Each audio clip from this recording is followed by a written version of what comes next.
Greetings, citizens of the world. We are anonymous.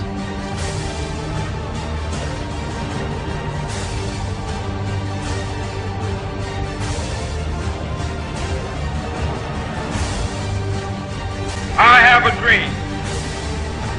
One day, this nation will rise up and bring about the freedom of these people by any means necessary.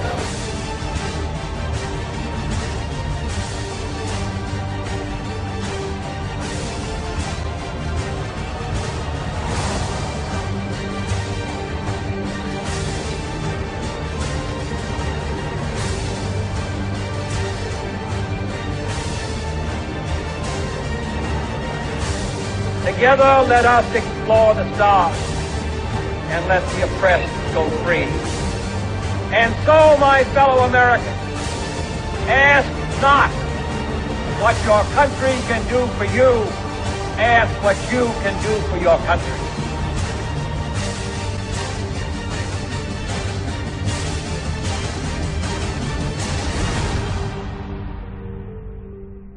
The only thing we have to fear is fear itself. Greetings, citizens of the world. We are anonymous. Since its creation, Anonymous has in too many ways been restricted to online operation. Arduously and often stoically, we have waged the war of the 21st century, the war of public opinion. The elite of society have taken up the prod in place of the hammer, mitigating blowback through subtlety. Misdirection and misinformation are their most widely used tools, but another, more powerful weapon has for centuries seen use: fear, a sneaking and insidious malady. Fear for yourself, fear for your families and friends, and the very real fact that as an individual you are meaningless in this social structure. You fear repercussions at the hands of the powerful. You fear their perverted justice. The same diseased notions of due process and judicial authority derailing the lives of our visionaries Aaron Swartz, Barrett Brown, Jeremy Hammond, and many others. No matter what the intellectually impoverished kangaroo courts decide or what pre-crimes the intelligence services investigate, activism is not a crime. It's a fundamental human right. Notable individuals within our community are accused of providing aid and comfort to the enemies of the West, arming its foes with nothing more than what a transparent government should make freely available to its populace. But one must consider, to whom have the likes of Manning and Snowden provided aid, comfort, or intelligence too? The domestic population of the United States of America is the target at which these intelligence programs are aimed. The war of the 21st century is exposed in all its sordid glory. The fight between the powerful and the vulnerable. Change is frightening. Change means consideration. Change means accountability. Change means tearing down walls. And change means dismantling the gilded facade and exposing the ugliness within our socio-economic class structure. People have forgotten that honesty still matters, that justice and due process must be upheld, and that the burden of truth must still be borne by the accuser. Above all, individuals in the modern world must understand that they still matter. Our voices and actions, or lack thereof, are our only means of correcting an unresponsive government. This power must be used wisely. December 3, 2014, a New York grand jury decided that the police officers who tackled the nonviolent Eric Garner and subsequently strangled him to death as he cried out, I can't breathe! I can't breathe! I can't breathe! I can't breathe! I can't breathe! I can't breathe! I can't breathe! did nothing wrong in that matter. This absurd grand jury decision follows the Ferguson decision, where a majority of witnesses observed Mike Brown to have his hands in the air surrendering to a police officer, who mercilessly killed him. Our legal system is a sham, and is a sham that spans beyond races. Though it is clearly observed to be most brutal in cases involving ethnic minorities, most freethinkers believe that the suicide of Aaron Swartz was tantamount to murder, as that his hand was so brazenly and viciously forced by the bloodthirsty federal prosecutor, Carmen Ortiz, who had the aid of FBI and Secret Service to harass and psychologically abuse Aaron before he eventually ended his own life.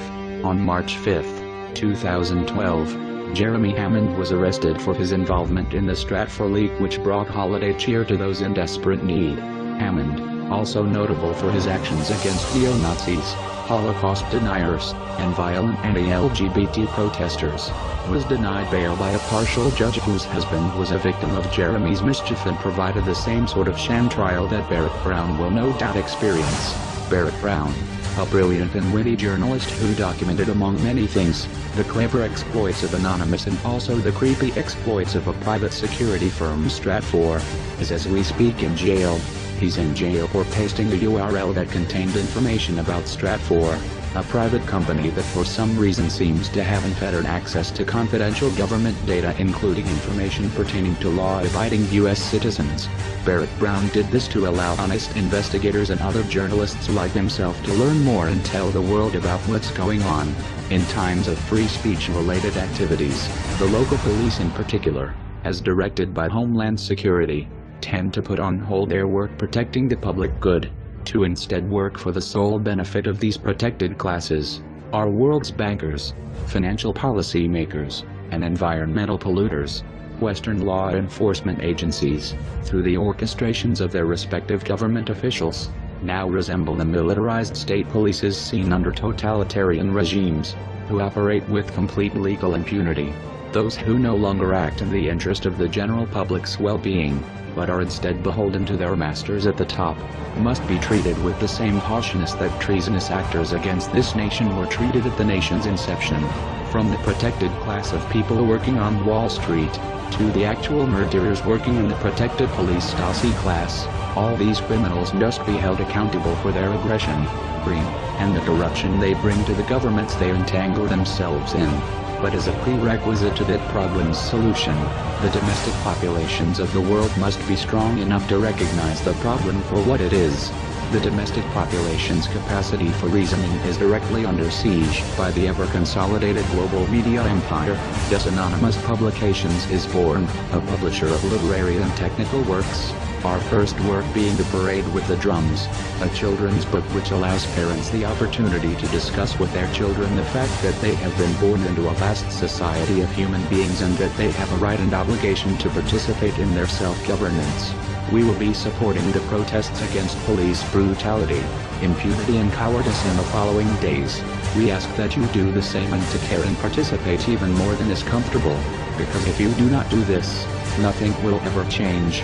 Design and distribute flyers that explain to even the most helpless mainstream media slaves what's actually happening. Block interstates on workdays to fight back at the establishment's coveted GDP. Rally in front of police stations. Take and hold what you can. It's your right and obligation to demonstrate as effectively as possible. We look forward to seeing you in the streets. We are Anonymous.